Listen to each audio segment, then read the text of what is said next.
I'm an American, and I went off the deep end. Ed Kemper has been serving a life sentence in this California prison since 1973, when, at the age of 24, he murdered his mother, then called police and confessed to having dismembered college co-eds for 2 years, as well as cannibalizing and raping their headless bodies. When someone abandons himself to being a victim, he's going to have to be one. With an IQ of 136, Kemper is now the prison's best reader of books for the blind. I'm saying I'd wanted to kill my mother since I was 8 years old, and I'm not proud of that. It started with surrogates at a non-human level. Physical objects, my possessions, other people's, destruction of things that are cared about, and then destruction of things that are living on a lower level, small animals, insects, animals, and then finally people. It started coming to a head again, so I went back down. I ran away back down there. And then a month later, I'm up living with my grandparents in the mountains, and 10 months later, I murdered them. It made it worse to be on top of a mountain. I was literally on top of a mountain when it happened. And I sensed everybody in the world just stopping what they were doing, turning around, saw what I did, and are coming to get me. And I knew I was paranoid at that moment. I knew anybody that came up there and gave me a funny look or a fishy eye or quizzical look, I'd have blown their brains out thinking they were coming to get me. And if it had been in a city, I would have been a mass murderer at age 15.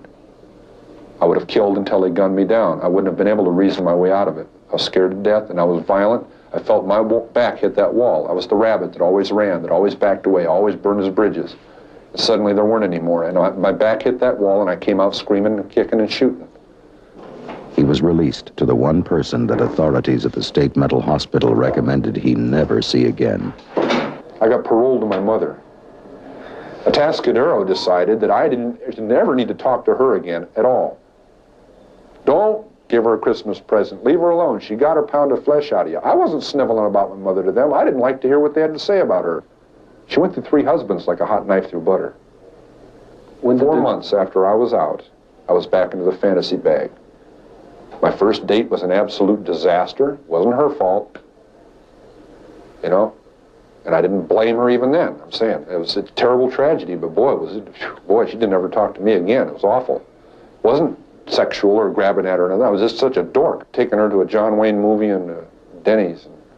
It's terrible. I'd never been on a date. At 16, that was cool, you know. I'd never been on a date, you know. I was locked up since I was 15. But I can't tell her that. Oh, gee, you don't mind me. You know, she kind of got hung up on my looks or whatever. You know, I mean, she's a gorgeous young lady. Pure class, and she saw something there that I guess wasn't there, and boy, she found out quick. Taking elaborate precautions, he drove around universities and picked up hitchhiking co-eds while wearing these glasses. Yeah. These are the ones. Now, would you get in the car with this man? Huh?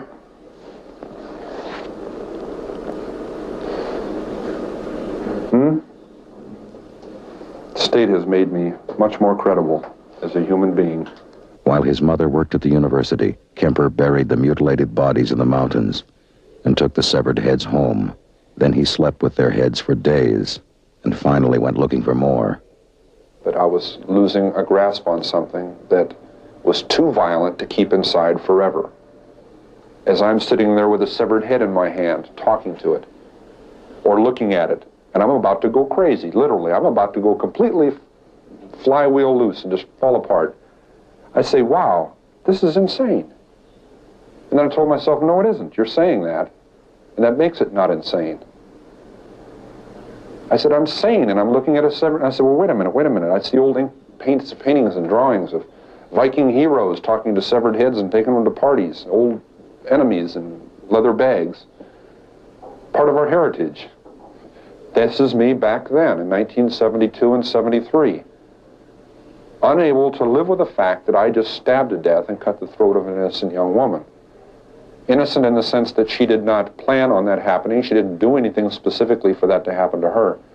Yet she was a very active participant in her own death. And in my memory of that, she was 19 years old, and her roommate in the trunk who died right after that was 18. I didn't go hog wild and totally limp. What I'm saying is I found myself doing things in an attempt to make things fit together inside. I was doing sexual probings and things. I mean, in the sense of striking out and reaching out and grabbing and pulling to me but appalled at the sense that it wasn't working. That isn't the way it's supposed to be. It isn't the way I want it. See what I'm saying? And yet during that time, I become engaged to someone who's young and is beautiful and very much the same advantages and very much the same upbringing and Disneyland values. And she's very much the reason I surrendered. I picked up two girls who were so much like the first two, it was unbelievable. Almost identical circumstances. And I let them go. Everything went towards killing them, and I didn't. But I'm saying, wow, it's uncanny. It was almost like it was meant to be that way. And I said, wow, this got to stop. And I let them out. They never even knew what was going on. I let them out. I would have gotten away with those two being murdered. I said, no, it's got to stop. And a week later, I murdered my mother. Went back to Santa Cruz and killed her. He killed her with a hammer in her sleep, cut off her head and hands, but then put her vocal cords in the garbage disposal and threw darts at her severed head. I am an American, and I killed Americans. I am a human being, and I killed human beings. And I did it in my society.